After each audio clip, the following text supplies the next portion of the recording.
Yan ang nahulikam na rumble ng isang grupo ng kabataan sa Porac, Pampanga. Ang isa may dala pang kutsilyo.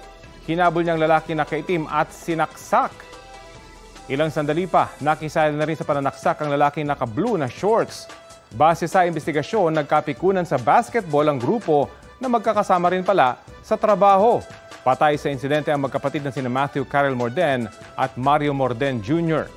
Nakaligtas naman ang isa pa nilang kapatid na si Martin Morden. Patuloy ang investigasyon at pagtugis ng mga otoridad sa mag-amang suspect. Balita ko, may tututukan kayo tuwing 11 a.m. sa GTV. Alamin ang mahalagang balita at impormasyong dapat niyong malaman sa Balita Ko tuwing Lunes hanggang Biyernes. Mag-subscribe din sa GMA Integrated News sa YouTube.